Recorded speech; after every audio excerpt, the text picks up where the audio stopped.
Bom dia, queridos alunos.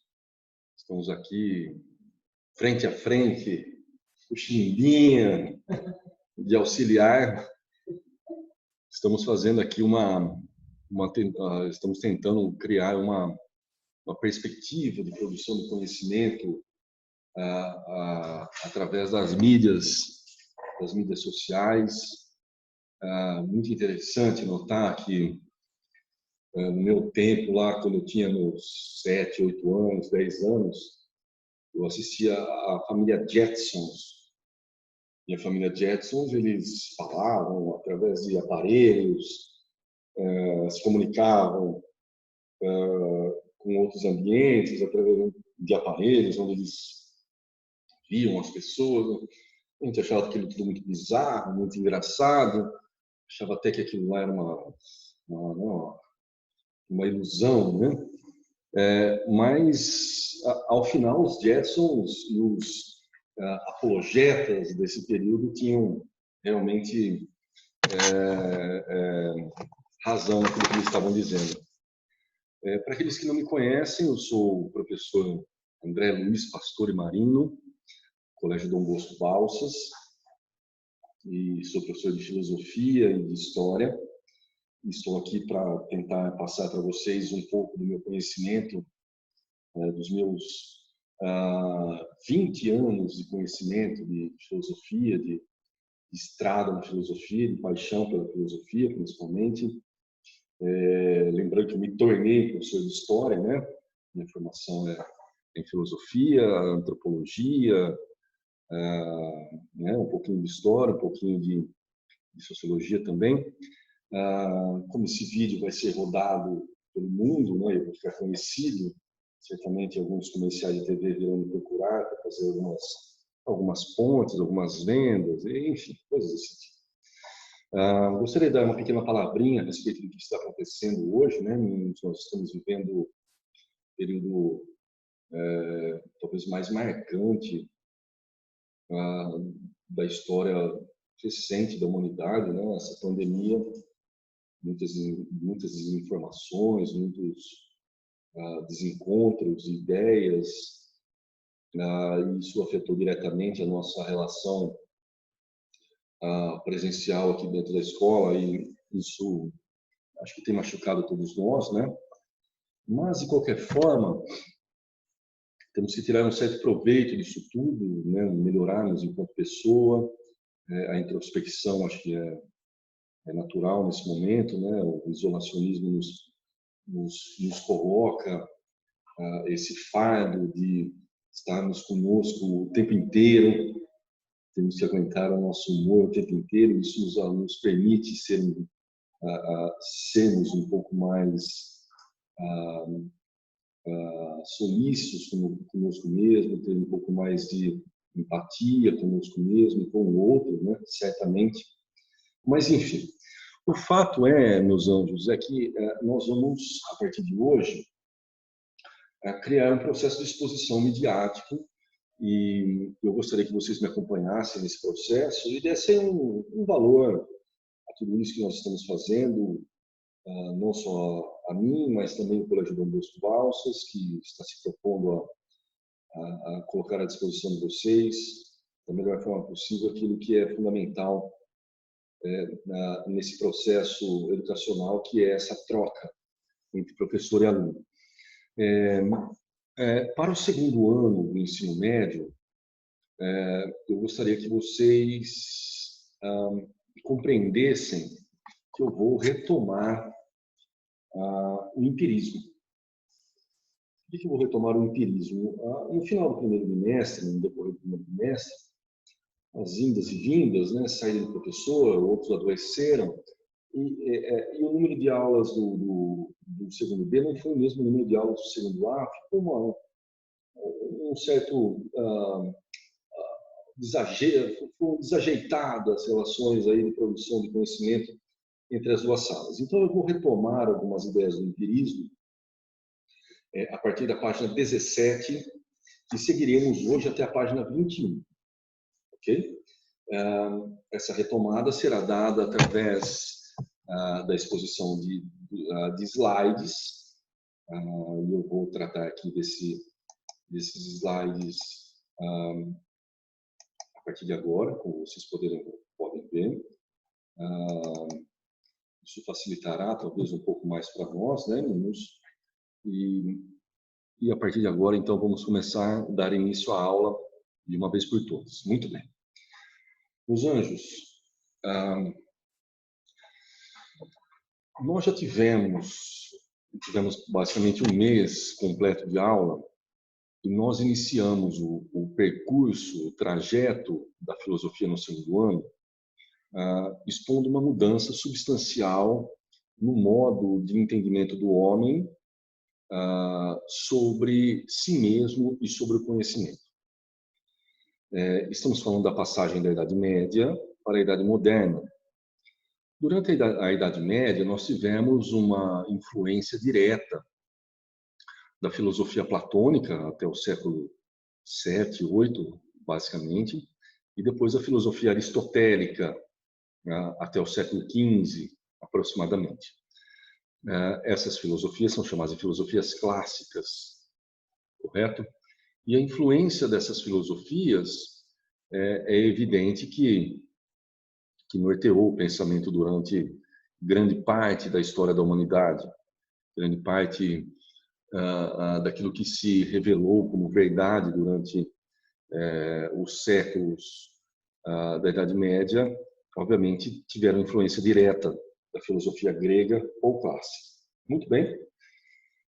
A partir do século XV, XVI, XVII, XVIII, nós tivemos uma mudança significativa nesse processo que começa desde o Renascimento, passa por outras vertentes de produção de ideias,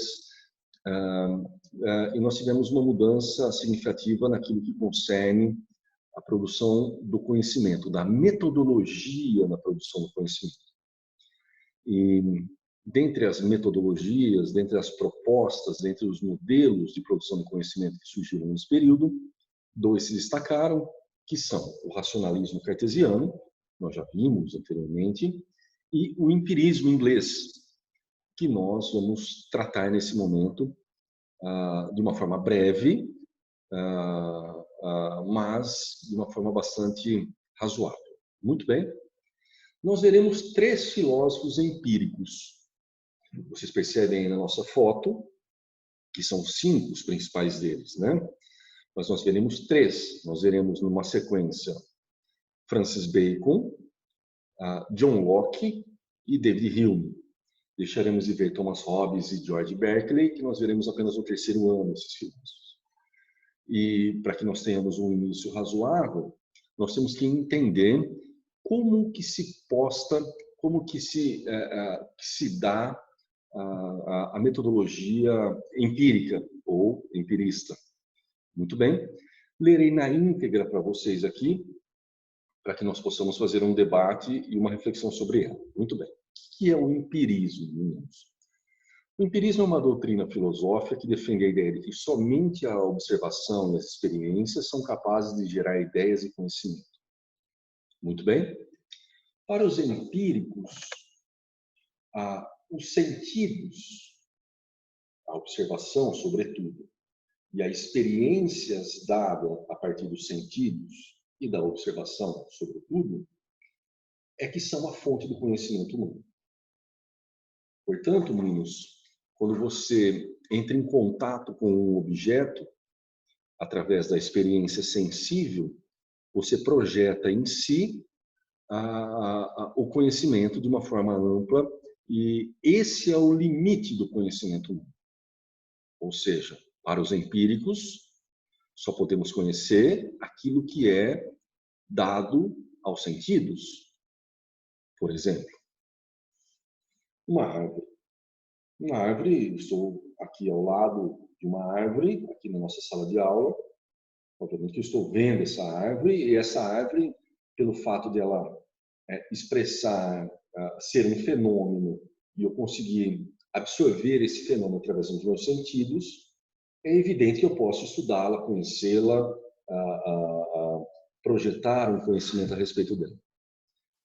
Do contrário, por exemplo, um anjo. Um anjo, nós não temos a total relação ou uma relação direta dos meus sentidos com esse fenômeno. Significa, portanto, que para os empíricos isso é um conhecimento duvidoso, é um conhecimento que, inclusive, deve ser afastado, excluído da projeção de conhecimento. Ou seja, para os empíricos, conhecimento é todo o fenômeno que pode ser observado e analisado a partir dos sentidos. Tudo bem? Não vou entrar no mérito de René Descartes. Depois, se vocês tiverem alguma dúvida em Descartes, vocês façam uma contraposição com aquilo que pensam os empiristas ingleses.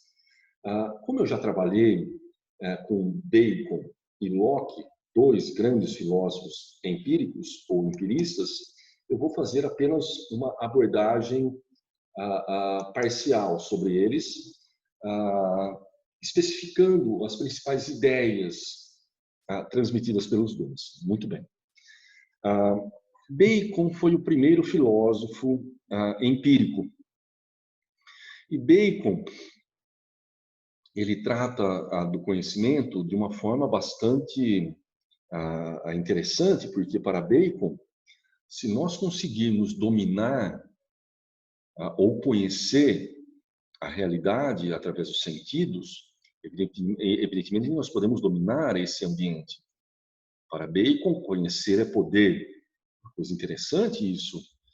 Veja que interessante na fala de Bacon, que se o homem conseguisse compreender os objetos que se dão na natureza, através dos sentidos, da observação, da experimentação, evidentemente que o homem poderia tirar proveito disso.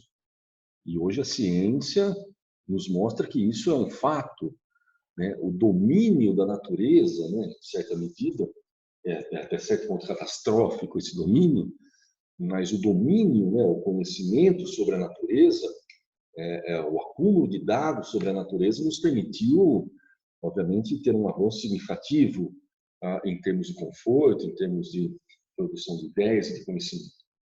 E Bacon diz o seguinte: na natureza, os aspectos físicos da natureza, eles podem ser conhecidos porque a natureza ela é regular. O que é essa regularidade? Vejam, se eu jogar uma semente em uma terra fértil, evidentemente, com todos os atributos necessários para que ela se desenvolva, se eu jogar uma semente, qual é a tendência que ocorre com essa semente? É que ela se desenvolva. Se eu jogar uma outra semente no mesmo tipo de solo, etc., qual é a tendência? Que ela se desenvolva. Significa o quê? Que na natureza, segundo Francis Bacon, a natureza possui uma regularidade. E a partir dessa regularidade de fatos, eu posso compreender os dados a partir da observação e da experimentação sobre ele. Muito bem? Isso nós chamamos de processo indutivo. Então, o que é o indutivismo?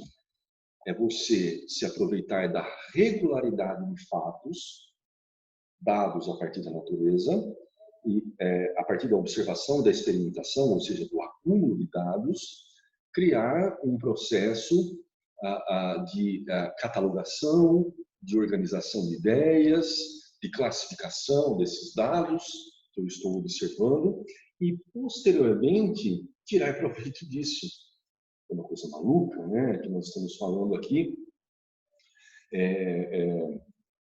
Tirar proveito disso significa, de certa forma, dominar a natureza, compreender o processo regular dela e, através da observação dos sentidos e da experimentação, ou seja, de uma série de experiências dadas com o mesmo objeto, eu posso, evidentemente, tirar um proveito demasiado desses mesmos objetos. Muito bem? Então, Bacon possui um método que tem 3 etapas. Perdão. 3 etapas. Quais são essas 3 etapas, meninos? Primeiro é a acumulação de fatos. ao observar um fato, obviamente que eu vou classificar, catalogar, depois eu vou, vou organizar e catalogar, depois, na segunda etapa, eu vou classificar esses fatos. O que significa classificar os fatos? Vamos falar, por exemplo, tipos de árvores, né? Eu observo que existem inúmeros tipos de árvores. Como que eu vou classificar? Hoje as árvores estão classificadas em angiospermas e gimnospermas, por exemplo.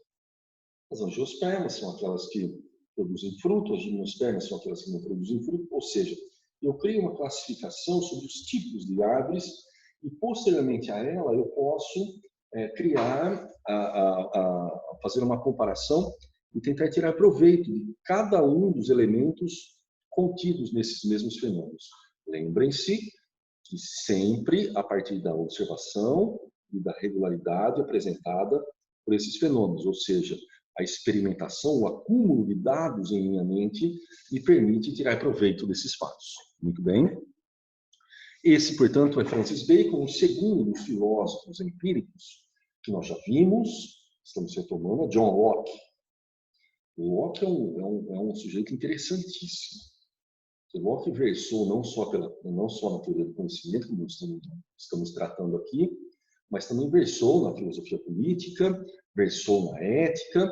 Ele migrou, ele foi um pensador, um homem do seu tempo, sem dúvida alguma. Tá? Mas o que disse Locke sobre o conhecimento? Locke, assim como Bacon, vai afirmar categoricamente que o limite do conhecimento humano são os sentidos. Tudo aquilo que não está, ou aquilo que supostamente não se apresenta aos sentidos, não é passível de investigação. Mas, veja que a ciência, nesse momento, ela se reduz a tudo aquilo que pode ser observado e analisado através de dados. Dados físicos, dados sensíveis. Ou seja, lendo na íntegra aqui a frase de Locke, a ideia de Locke, há o seguinte: Locke chegou à conclusão de que o único modo de se obter uma ideia é por meio de experiências sensíveis. Ou seja, no momento em que eu entro em contato com um objeto, os meus sentidos, eles recebem as impressões desse objeto e a minha mente passa a articular fatos ou comparações ou ilustrações sobre esse mesmo objeto e eu vou criando ideias. Isto é uma árvore, isto é um cogumelo, isto é um tamanduá e assim por diante. Ou seja, os sentidos, as impressões dadas através dos sentidos são responsáveis por originar e limitar o entendimento do homem. Então, mais um empirista, defensor dos sentidos como fonte e alimentação do conhecimento humano. Muito bem? Em contraposição a René Descartes, vejam René Descartes depois, se tiverem dúvidas sobre esse dado, Locke diz o seguinte: nós, quando nascemos, somos uma tábula rasa. O que é uma tábula rasa? Tábula era uma espécie de uma tábua romana, onde se escreviam códigos de leis. Como ele era feito de cera, ela poderia ser apagada e novamente ela se tornava rasa, e novas leis eram escritas, enfim. Mas nós somos como se fosse uma luz em branco. Nossa mente, ela é uma luz em branco. Nós nascemos sem nenhum conhecimento. Os conhecimentos são adquiridos através de experiências dadas a partir da observação das experiências sensíveis. Então, minha mente ela é preenchida por dados experimentados através dos sentidos ou mesmo através dos referenciais sensíveis. Então, esse conceito de tabula rasa em John Locke é muito importante para nós, muito cobrado em vestibular e certamente será cobrado na avaliaçãozinha de vocês. Tudo bem? Muito bem. Seguiremos agora, meus anjos, para o terceiro filósofo empírico ou empirista. Esse filósofo chama-se David Hume. É interessante notar que a primeira e grande vergonha que eu passei na faculdade de filosofia, né? Lá em 1999, 1998, quando entrei na faculdade, aquela coisa toda, né? Molecão, tal, menino, aquela coisa toda, né? E eu tinha que fazer uma apresentação de um filósofo, né? E a professora escolheu o filósofo e eu faltava, nunca ia na aula da professora. E ficou marcado para eu apresentar a filosofia de Hume, né? Cheguei na sala, todo prosa, né? Aquela calça colada, aquela coisa toda, impressionar as moças e tal. Cheguei na sala, um monte de folha, falei, boa noite a todos, tal. Hoje nós vamos apresentar a filosofia de Davi Hume. A professora olhou para mim, ficou olhando, falou, Davi Hume? Quem que é Davi Hume? Eu falei, a senhora que mandou. Ela falou, Davi Hume. Não era Davi Hume, era David Hume, tá? Nada de Davi Hume, por gentileza, tá? Ou se não, como eu estava vendo uma aula anterior a essa, uma aula que eu estava vendo no nosso SAI, né? Essas aulinhas que tem no SAI, hein? Bom, não sei se o professor se enganou, coitado, mas ele falou um nome também, ele falou um nome errado e ao invés de ele falar Thomas Hobbes, ele falou Thomas Robson. Mas tudo bem, né? São erros que acontecem. Meus anjos, mais um filósofo empírico aqui. Quem é esse filósofo? Esse é um filósofo que quis matar a filosofia. Se ele tivesse matado a filosofia, obviamente, eu não seria filósofo. Ele foi um sujeito bastante duro com a filosofia, com a projeção do conhecimento humano, principalmente da teoria do conhecimento, né? Então, nós temos que ter uma atenção muito especial sobre ele. Vocês vão perceber que nos exercícios que nós temos na apostila, grande parte se recai sobre David Hume. Hume é um filósofo chamado de cético. Nós vamos chegar até lá, para entender por que ele é um filósofo cético. Cético é aquele que não acredita em determinada situação, ou que tem dúvidas sobre determinada situação. E ele é um filósofo que não acredita que somos capazes de produzir um conhecimento satisfatório, uma verdade absoluta. Chegaremos até lá. Primeiro, nós temos que identificá-lo como um filósofo empírico, ou seja, está bem claro aqui na foto e na exposição aqui da figura que David Hume é um empirista e que ele acredita que o limite do conhecimento humano se dá através da experiência sensível. Tudo bem? Hume projetou uma síntese de como nós adquirimos e projetamos esse conhecimento. Vejamos a concepção, né, a idealização de Hume sobre o conhecimento humano. Primeiramente, há um objeto, vamos tratar esse objeto como uma árvore, novamente, tá? Essa árvore causa impressões em nós, ou seja, imprime em nós elementos contidos nela, possui folha verde, caule, fruto, etc. Essas impressões nos causam uma série de sensações. Então, eu tenho, a partir dessas sensações, formação de ideias em minha mente. Essas ideias, elas são representações ou cópias daquilo que eu adquiri através dos sentidos ou da própria observação. Essas ideias, elas vão entrar em associação com outras ideias que estão em minha mente, com outras impressões que eu tive anteriormente, e vão passar a fazer uma espécie de classificações. Essas classificações, obviamente, me dão conta de que esta é uma árvore frutífera, essa é uma árvore com flores, essa é uma árvore sem frutos, essa é uma árvore pequena, essa é uma árvore grande, essa é uma árvore que serve para lenha, enfim. Eu vou começar a fazer associações. Isso só é dado a partir de experimentações anteriores que eu tive com os objetos. Muito bem? Lembrando que há um dado interessante, que essas associações, essas relações de semelhança, contiguidade que eu faço entre os objetos, me permite criar uma sensação de conhecimento sobre os fatos. Mas percebam que a porta de entrada do meu conhecimento, o início do meu conhecimento, se dá exclusivamente a partir das impressões e das experiências dadas com esses objetos. Muito bem, não há nada de novo para nós aí, muito parecido até com o que Locke estava dizendo, não é semelhante, né? Um pouquinho mais complexas as ideias dele. Na verdade é Locke quem se aproveita das ideias de Hume, não, né? Nós vamos entrar numa seara, uma relação de conhecimento e entendimento agora, bastante complexa. Isso vai exigir de nós um tanto de conhecimento para que nós possamos entender até onde foi David Hume em relação ao conhecimento.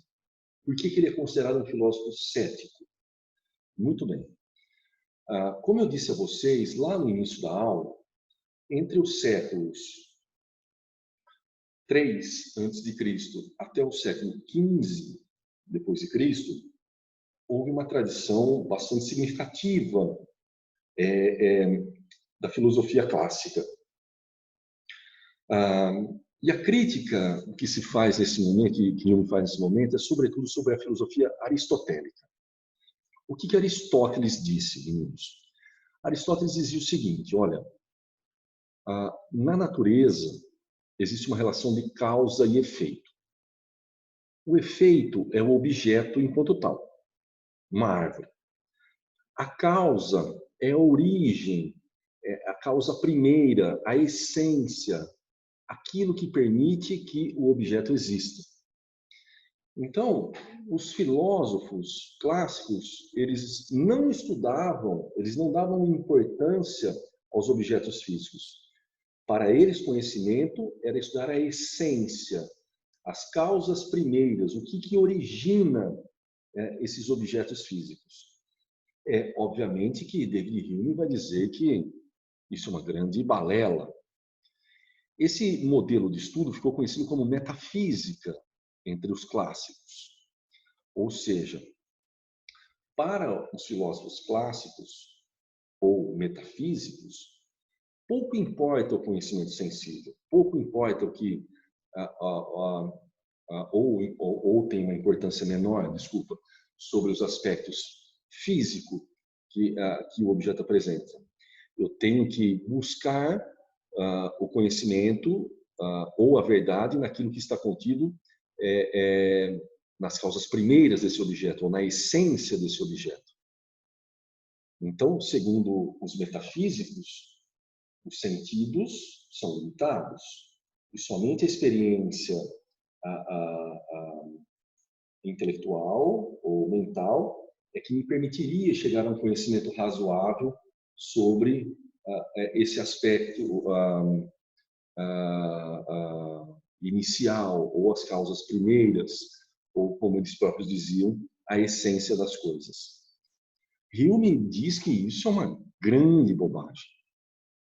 O ser humano, ele possui uma especificidade de conhecimento. O limite do conhecimento humano, ele se dá a partir dos sentidos. Nós jamais vamos conhecer as causas de uma coisa. Nós podemos conhecer apenas os efeitos. Nós jamais podemos conhecer a essência de algo. O que causou o objeto. Nós podemos conhecer apenas o objeto, já que, pelos sentidos, eu consigo apreender somente aquilo que é sensível à minha realidade, aquilo que é experimentado a partir dos sentidos. Então, Hume fala que essa tradição metafísica, que durou muito tempo, ela foi uma grande perda de tempo. Vejam que, durante a Idade Média, a metafísica dizia que a causa primordial de toda a existência era Deus. Ou seja, tanto Agostinho quanto São Tomás de Aquino, principalmente São Tomás, dizia que a causa primeira era a figura de Deus e que nós deveríamos conhecer os aspectos sensíveis de uma forma limitada e que nós deveríamos voltarmos à causa essencial, que era a figura de Deus. Para Hume, isso não interpreta adequadamente o conhecimento humano. Nós não podemos jamais conhecer a causa, apenas o efeito, já que o limite do meu conhecimento, ele se dá através de um aspecto sensível, ele se dá através de um aspecto sensorial. Portanto, meninos, nós devemos descartar a causa e nos deter única e exclusivamente nos efeitos, naquilo que a coisa é enquanto aspecto físico, segundo Hume. Veja que interessante. Hume adverte que o limite do nosso conhecimento, por ter como única fonte os sentidos, só pode determinar o efeito e jamais as causas. Ou seja, eu jamais posso conhecer os motivos primeiros que fez com que uma coisa existisse. Eu só posso compreender a existência, porque é aquilo que eu tenho contato com os meus sentidos.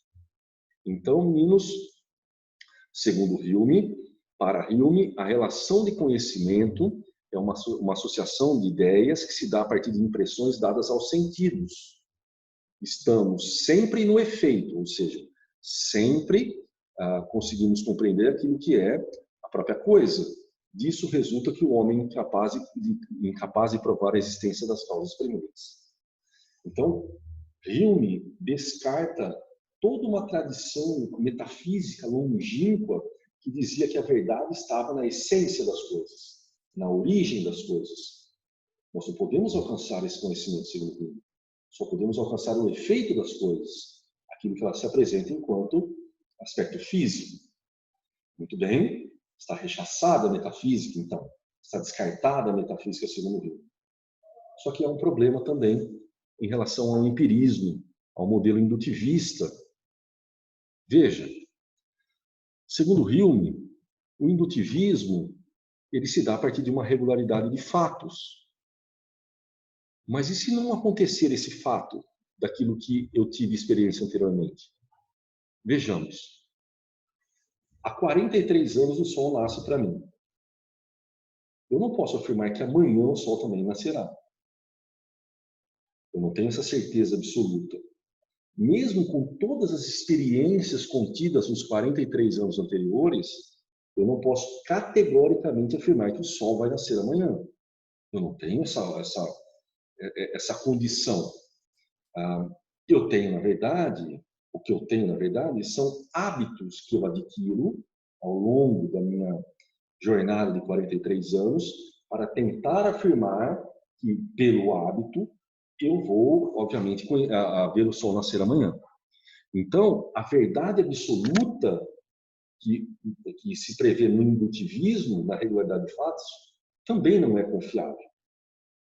Portanto, meninos, nem a metafísica e nem o empirismo na sua totalidade são fontes confiáveis e absolutas de conhecimento. Por isso que, mesmo sendo um filósofo empírico, mesmo defendendo a tradição empírica do conhecimento, David Hume é chamado de filósofo cético, pois ele mostra que também o empirismo e o seu modelo ou o seu método indutivista podem apresentar falhas. Portanto, dizer em verdade absoluta para David Hume é incorrer em equívoco. Certo, meus anjos? Finalizado o nosso tema, eu gostaria que daqueles que não fizeram, e muitos de vocês ainda não fizeram, que façam os exercícios da página 22 a 27. Eu vou ver com o Tyro sobre essa questão e depois vou passar no WhatsApp para vocês como que nós vamos cobrar isso de vocês, tá, meus anjos?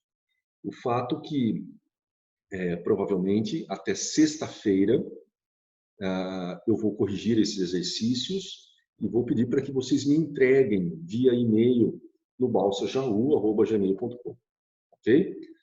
Do mais, eu gostaria de deixar a vocês um grande beijo e também gostaria que vocês ficassem próximos a mim, se interagissem comigo de qualquer forma, e desejo a vocês muita paz, muita sabedoria E Antônio, se você não começar a estudar, eu vou levar o Chimbinha aí para você.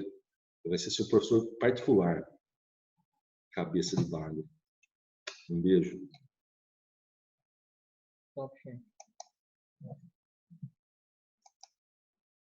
É isso, né? É.